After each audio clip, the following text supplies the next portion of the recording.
Hello and welcome everybody. My name is Patty Murray and I will be your host and moderator for today's peer-to-peer webinar presented by FamilyKind, a nonprofit organization that empowers children, parents, and couples before, during, and after separation or divorce. We are able to bring you this webinar series for professionals free of charge because of the generosity of our two sponsors, SoberLink and our Family Wizard. SoberLink supports accountability for sobriety and child safety, combining a breathalyzer with facial recognition and wireless connectivity for real-time results and reports. SoberLink's new Family Assistance Program offers alcohol monitoring free of charge to anyone who qualifies. By increasing our total reach in our mission of supporting families affected by alcohol abuse, this program will help continue to reduce litigation and foster peace of mind. Our Family Wizard is a comprehensive app that enables you to conduct all your co-parenting communication on a single platform. Powerful tools document your parenting time, reimbursement requests, payments, exchanges, and more. This means less conflict and more energy to focus on your children. Today's webinar is entitled Divorce, COVID, and Relocation, Mediating Evolving Challenges for Co-Parents. And we are going to learn from two of FamilyKind's professionals. We have Jennifer Safian, who is a family and divorce mediator in private practice since 2003. For FamilyKind, she is a consultant mediator, parent educator, and a member of the board of directors. Jennifer is fluent and does mediate in French, Spanish, and English. Barbara Rothberg is a family and couples therapist for over 40 years, and she also is a divorce mediator, family specialist, and parent coordinator. For FamilyKind, she is a parenting coordinator, coach, and advisory council member. Also joining us, as always, is Leslie Freeland, Executive Director of FamilyKind, who will add her insights into the conversation from time to time. Two housekeeping notes. Today we are continuing with our expanded 45-minute format so that we can answer more of your questions. You can please feel free to send in your questions using the chat feature, and we will actually address as many of your questions as possible throughout the presentation and also add a special Q&A session at the end. So now it is my great pleasure to turn things over to Jennifer and Barbara. Hey, everybody. Where am I seeing this Jennifer? I have to look at our boxes. It's very nice for you all to come. We're very happy to meet with you today. We're going to just give me 1 second. We are going to start by talking about what we're going to talk about today. And the first thing in terms of COVID relocation is dealing with flexibility. We're going to talk a lot about the importance of flexibility in this pandemic because we don't know what's going to happen tomorrow. We're going to talk about communication, which is so major between parents and sometimes so difficult. We're going to look at understanding children's needs and balancing them with the parents' needs, health issues and mental health issues, and how to figure this all out with the risk tolerance that everybody has, which is very different. And one of the biggest issues we've been dealing with is risk tolerance. And oftentimes both parents have different views, and that makes life very difficult. I think though, before we start, we should talk a little bit about just very specifically for definition, what's relocation? So maybe Jennifer, you can start with a good definition. Sure, thank you, Barbara. So we've all had relocation cases when one parent wants to move to another place and live somewhere else with the children or without the children, and people have to rework a parenting plan. With COVID, it's relocation times, multiple times, but it's basically the same thing. It's moving outside of an area where both parents cannot continue to co-parent and where the children cannot go easily from one home to the other. So the relocation of one parent mitigates the ability of the children to commute back and forth to school from either home without additional stress.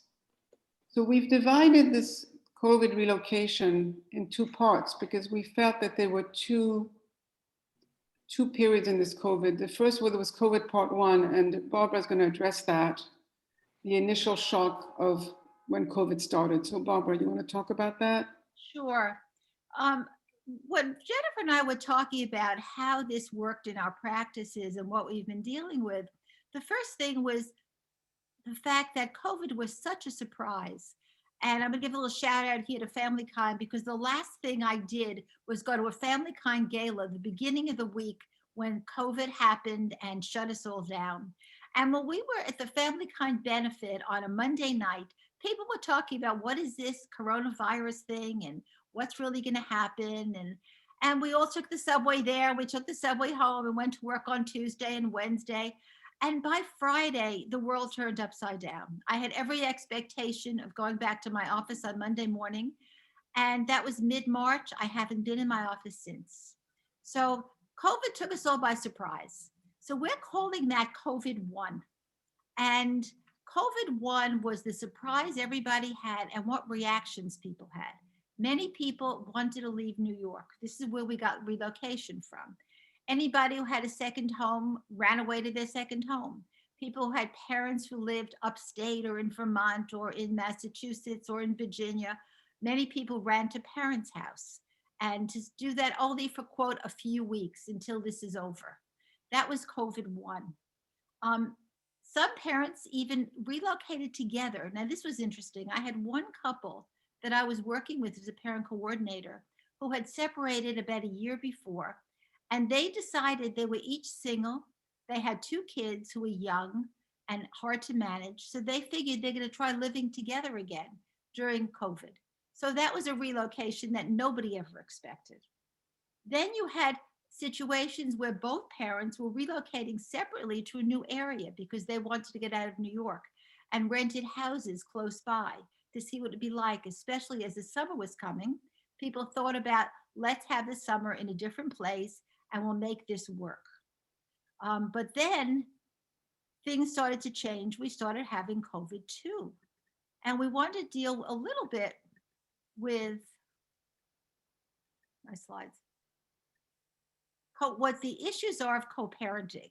Because with COVID-1 and COVID-2, all these issues started coming up. Jennifer, do you want to begin to talk about some of these? Sure. So in COVID-2, everybody had the expectation at the end of the summer that things were going to go back more or less to normal. Well, surprise, surprise, the pandemic continues and school starts.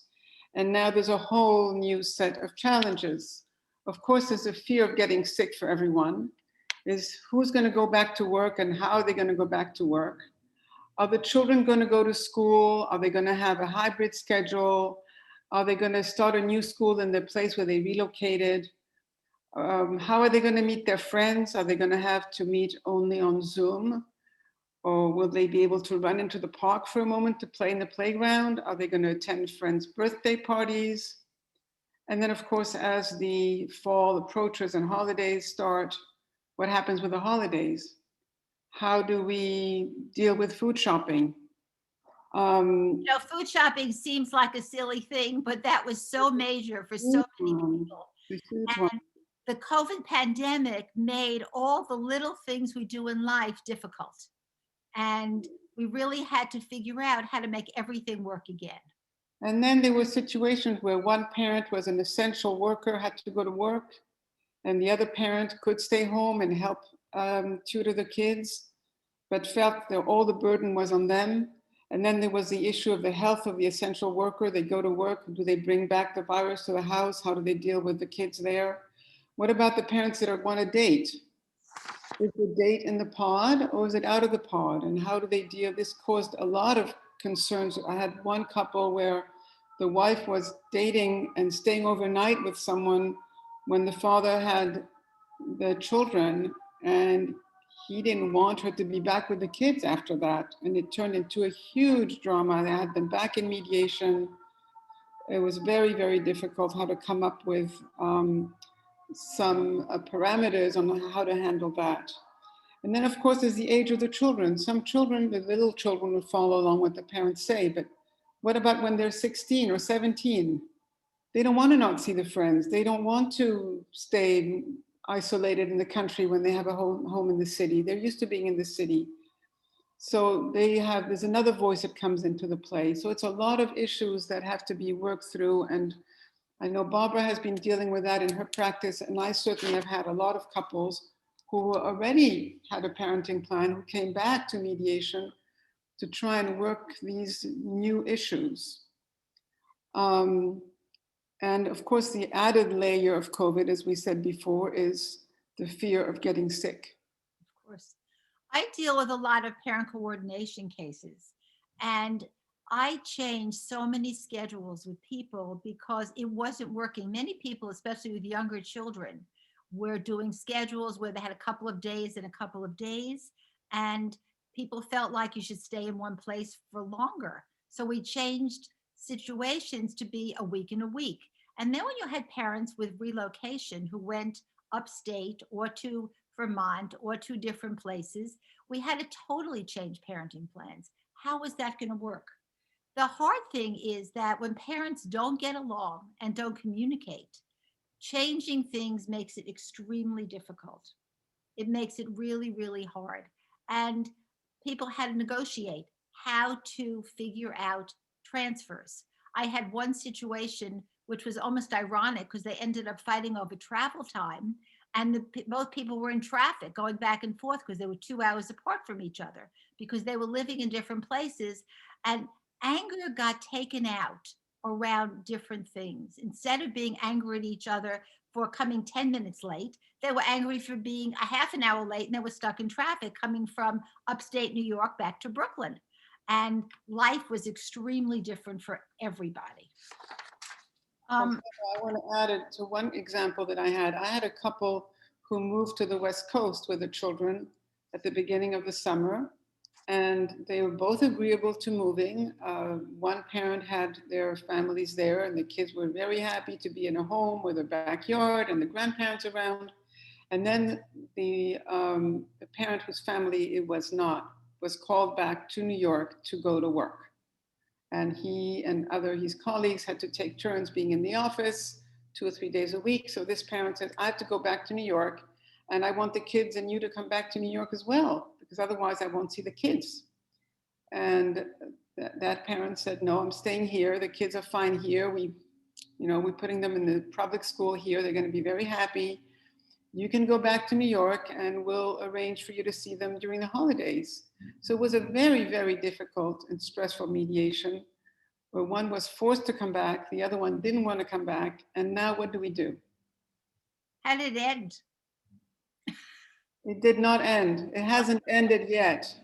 Well, I have a similar situation that I was going to talk about where a couple was divorced for 2 years. Mom went upstate to live with her mother, with her 12-year-old daughter for a couple of months when the pandemic first began.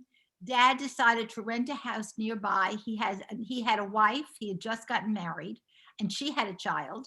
So they rented a house close by and everybody got along. It was hunky-dory. He rented a house about 20 minutes away and they maintained their regular custody schedule and everything was great until the end of the summer. And then COVID-2 happened and they decided the husband decided he wanted to come back to New York. His job was making demands that needed him to be there. And Mom said, I'm not coming back.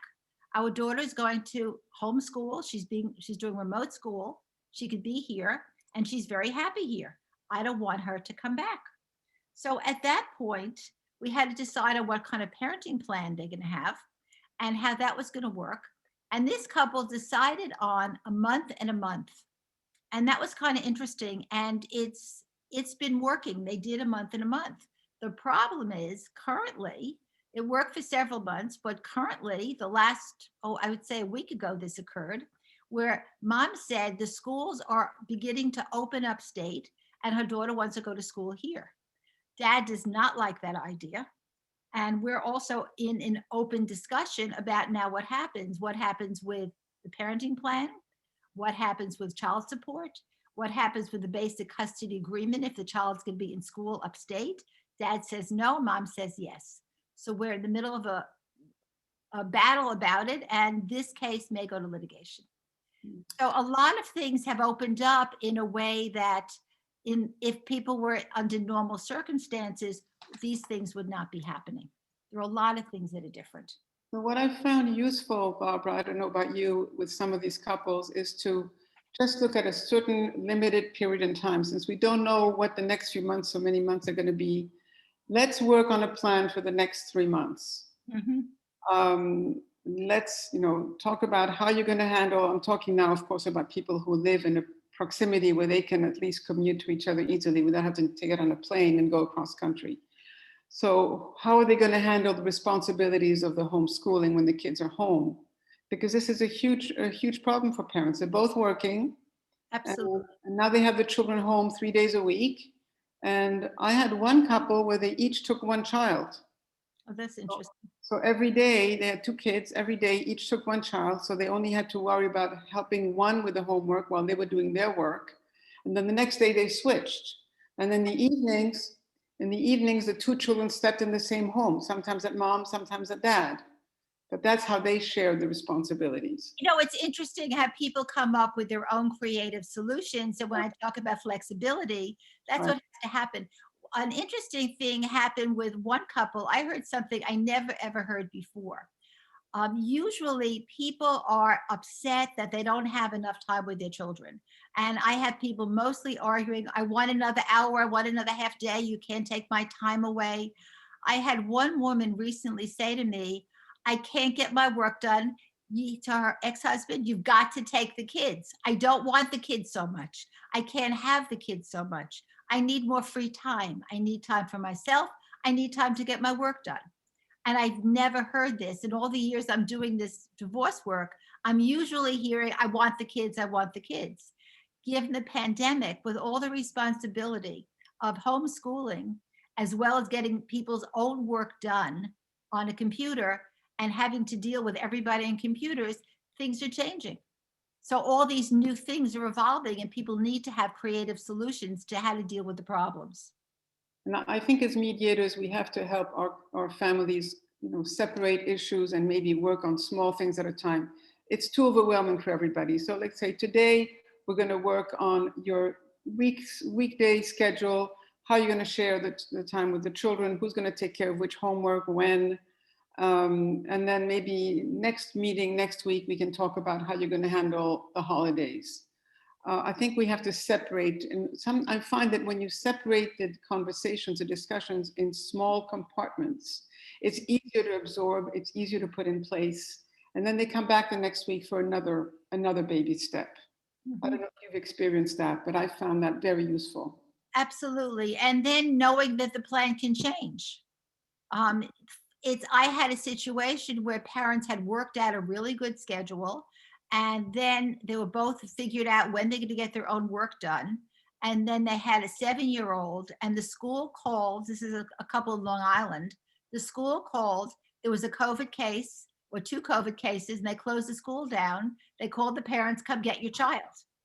And neither parent felt like they wanted to go pick up the child because they were both doing their own things. So we then needed to look at how do we figure out responsibility if there's an emergency, who's on and who's on call and how are they going to do that?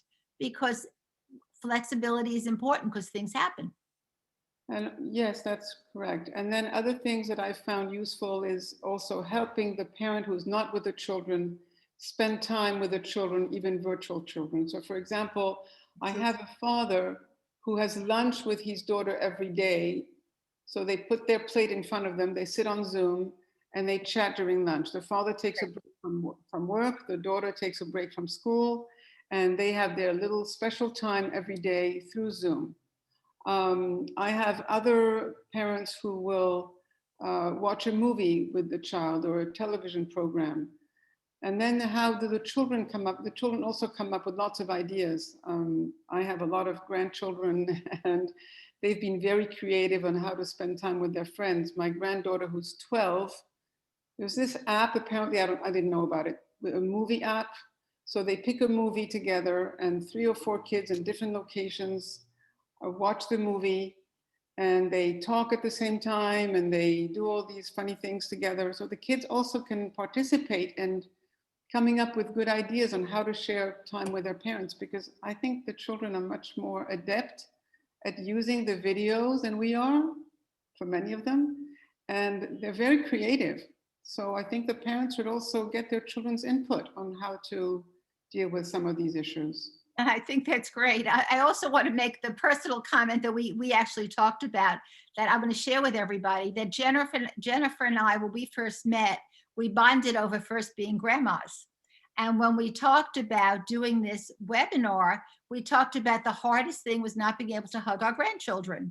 Right. And we both so much had that in common, and looked at what the deficits and the hard parts of this. And here you're talking about, yes, I do FaceTime and I see the kids and do things with them, but certainly it's not quite the same. No, And examples that you gave are wonderful about how parents are doing FaceTime and doing Zoom dinners and movies. But one of the things I also want to point out is that I have seen couples use the pandemic as a way to be really angry at each other and use it in really negative ways. That I have one father who wants to talk to his daughter every single day, and it's never the right time. And the mother cannot get it together to do more than a few minute phone call because it's her bath time, or she's having dinner, or she's finishing her homework, and it gets acted out in all these negative ways because the parents are angry at each other and are using the pandemic. so And how do you help them with that? it's tough. What? How do you help them sort that out? Well, we talk about what else is really going on and know that you're really angry and look at what's most important for the children. And I think that this would be, I'm going to put up another slide because what is really important is how this affects the kids. And the fact is, if the kids don't see both parents, the kids are the ones who lose out. And I try to get the parents to realize it's important that they don't have their regular schedules. And maybe they're going a week in a week where they used to go 2 or 3 days and not see the other parent. And it's important for the child's sake. I try to get it out of the conflict between mom and dad and say, what's good for your child? We want your child to be happy. We want your child to come through this in the best possible way. Because the regular things that are going on change. The family's destabilized. All the relationships are different. We need to find a way to maintain these relationships. And there's no other way to do it other than media, other than Zoom or FaceTime, or so the kids can see the other parent. And it's important because people need to maintain these connections. I think you're right. We have to really encourage the parents to put their anger aside and prioritize their discussions around their children and make sure that the children are best taken care of, because the children also may have their fears and they hear things from other kids. And so the parents have to be really the supports. They're basically the only support system right now for the children, more than ever, because the children spend so much time with them. And if they put their anger first and their stresses first, what are the children going to model? What are the children going to see? So I think we have to, as professionals, we have to really encourage parents to look at what would your children say if they heard you. I sometimes will say, well, what would your children say if they saw you arguing like this over them? And they kind of look at me and they suddenly, it hits them. They hadn't realized that. Mm-hmm. It's really important. And to acknowledge the stress on each parent. And in some situations, I have a few situations where one parent is a single parent and the ex is coupled. So this also makes it very difficult because one person has help dealing with the child and the other one doesn't. So that inequality makes it difficult and also sometimes causes anger. But the fact is that's the reality. People choose their own lives. And again, we have to help them realize that they have to do the best thing for their child. And the child is the most important. So Barbara and Jennifer, I want to just interject. We have a question from one of our attendees, and I think this is a nice time for it. Asan is wondering, how much specificity do you encourage your clients to go into when crafting their COVID planning? Or do you just take your cues from them as to the level of detail necessary to develop an effective co-parenting setup? I'll start, and Jennifer, you could add to it. I think it's a great question because there's no right and wrong. And I would take the cues from the parents. And I'm in the middle of a battle with one couple now where she wants to take her child to visit grandma for Thanksgiving, which requires a long car ride, an overnight in a hotel. and visit with grandma and then come back? And he said, absolutely not. So we've been discussing the risks and how clear, how specific we are about the risks. You know, I finally said, I think you should call the pediatrician, because we looked at it. I said, check the CDC guidelines, see what they suggest. The CDC basically says don't travel unless you have to. She said, my mother is 86. I don't know how long she'll be around. I have to.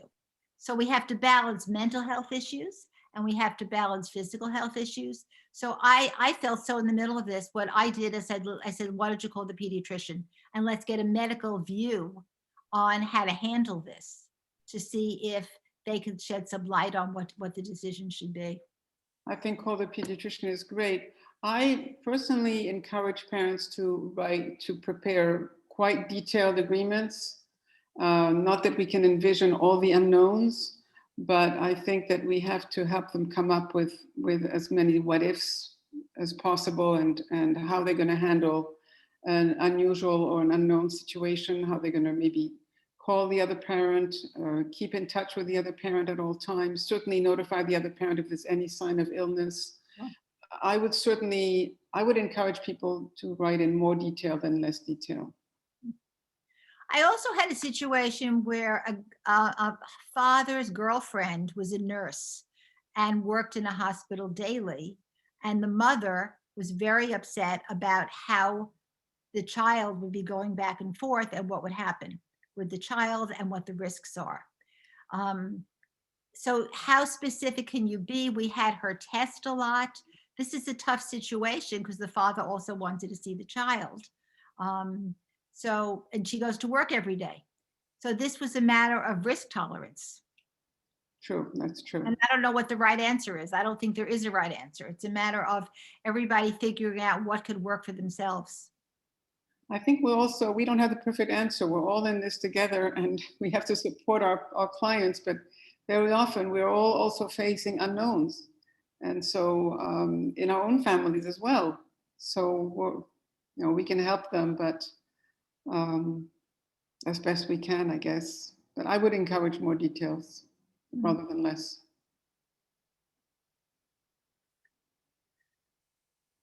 Let's spend a few minutes and look at the trends that we've had during the COVID pandemic. The first trend is that parenting plans have changed for many, many people, particularly people who are living in different places. They've had to change parenting plans. Parents need to reorganize their responsibilities because sometimes with schooling, life is very different for each parent. And if they're seeing their children at different times, they have to do different things. And there is really an essential need to be able to communicate together. And this is a lot of the work that we do to try to help the parents communicate in a positive way so the kids will be okay. So Barbara, we have another question, really refers, I think, to the prior slide, but you can keep this one up. Sally is wondering, could you give some examples of the fear of setting precedents and how to resolve them? Oh, that's a good question.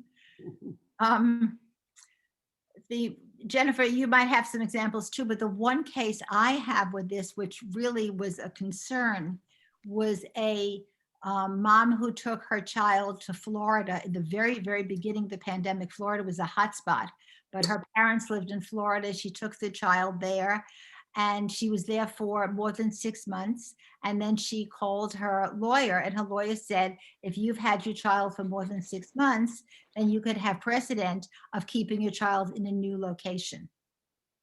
So they then ended up having a custody battle. This couple had joint custody.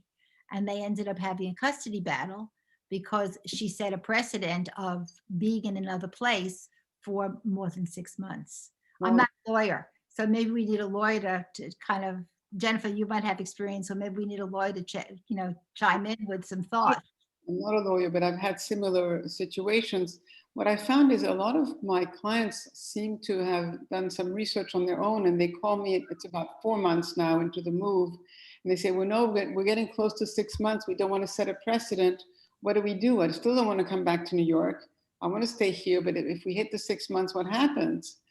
So I think we have to encourage them to do an agreement that is temporary, and that they agree that when things are going to go back to normal, that they will either come back to their prior agreement or they will come in and work out their new agreement going forward, but make it very clear that what they do now is not necessarily forever.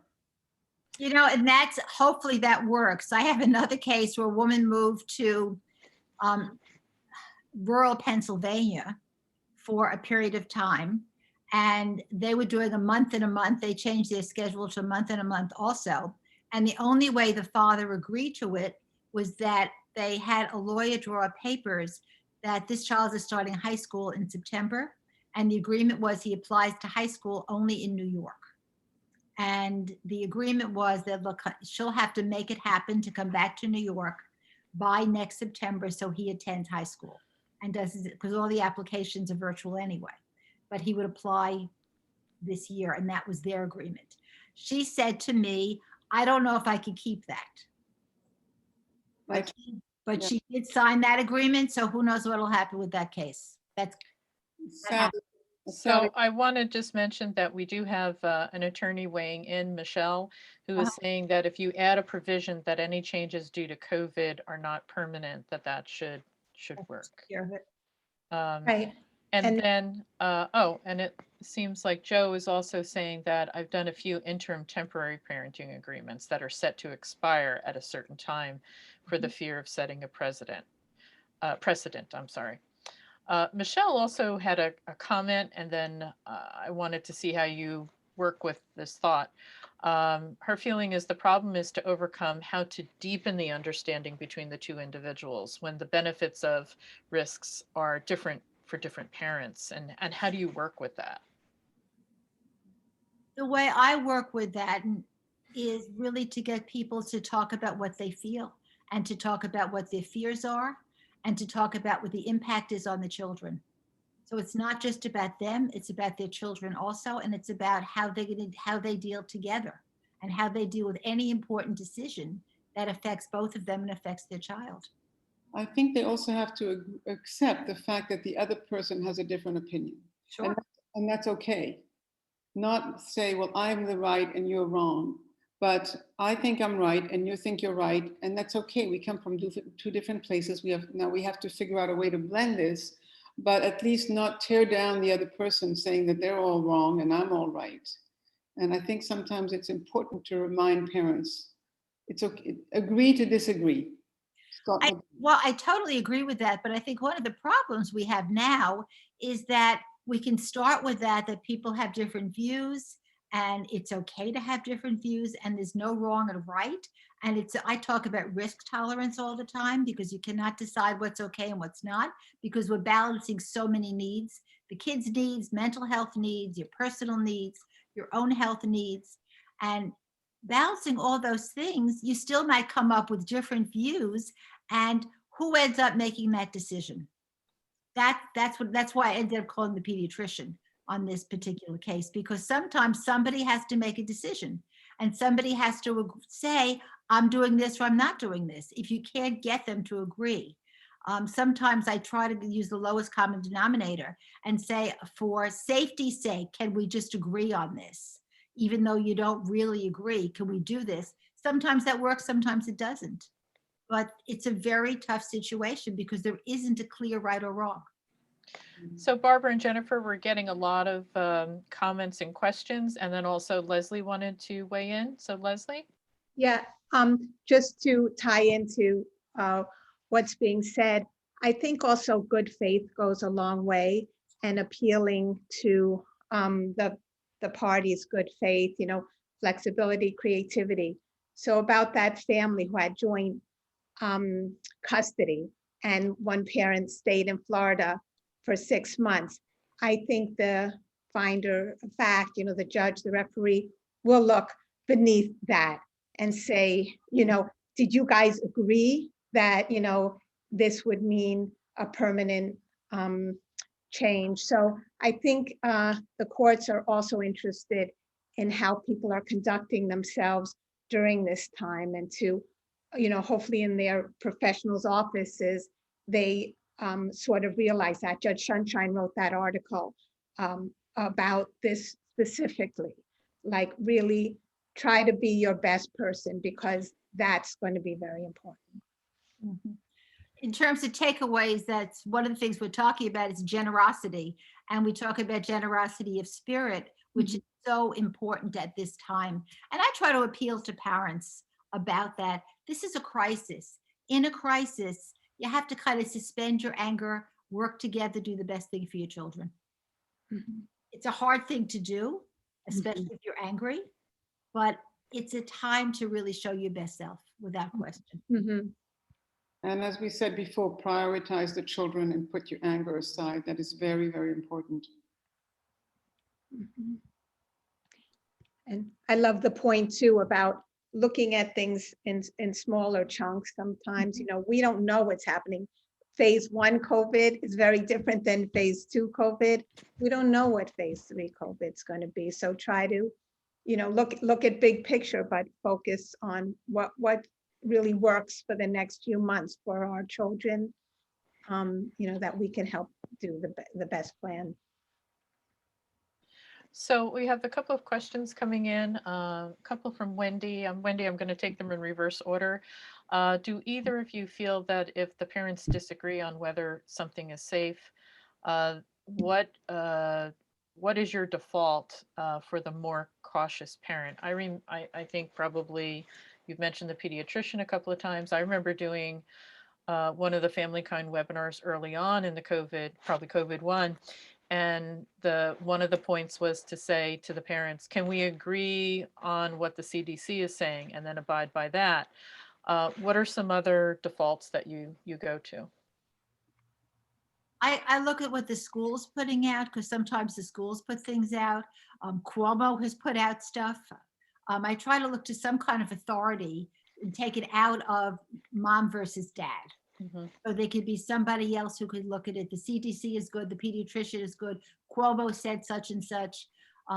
It's a way to try to neutralize it and to say that it's not mom against dad. These are all issues. We want to be as safe as possible. Let's see what the authorities are telling us. What are the guidelines that would be most helpful? And then don't get mad at you, because you're not the one making the decision, which is really important if you want to stay neutral. They can get mad at us for not helping them make the decision. That's okay, but at least you want to stay neutral in doing it. That's the goal. Exactly. And so Wendy is also seeing several cases where the parenting arrangement has changed because of COVID, and the parent paying support is seeing the child, the parent paying the support is seeing the child much less often. The custodial parent is seeking extra money because they have the child full time now. How are you dealing with this issue? With difficulty. I don't, Jennifer, what about you? There's no right answer. It's like, as Leslie said, these are part-time issues. These Right. are COVID issues. We need to get through it in the best way possible. We don't know how long it's going to last. So, yes, I tell them it's a short time also, or part-time or temporary time, but I also look at, do they have additional expenses? And how do they want to face it if they have additional traveling expenses? Or some parents have taken in a tutor to help the children. So how are they going to deal with these additional expenses? And it's not fair that one parent will take the burden of all those additional expenses. It's true. So I think it's case by case, really. Yeah. And A lot of parents have less expenses though, because there's no after school activities. A lot of the classes the kids had, they're not having. A lot of them are not hiring the babysitters they had. They're not paying that. So in some ways, it's, occasionally they do have more expenses, but oftentimes I've seen they have less. And so then they can give less money while they have less expenses, maybe. Well, that doesn't go over so easily either. It doesn't. So Separated Barbara the is the, support and the sorry, add-ons, Jennifer. I said, if you separated the child support and the add-ons in the previous arrangement, hopefully you can help them through this arrangement as well. Mhm. Barbara, is that your final slide? Yes. Okay, great.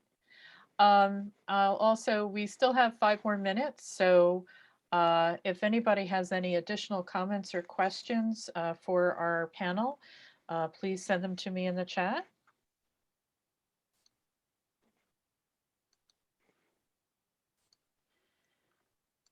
And I also wanted to share with you Jennifer and Barbara's contact information.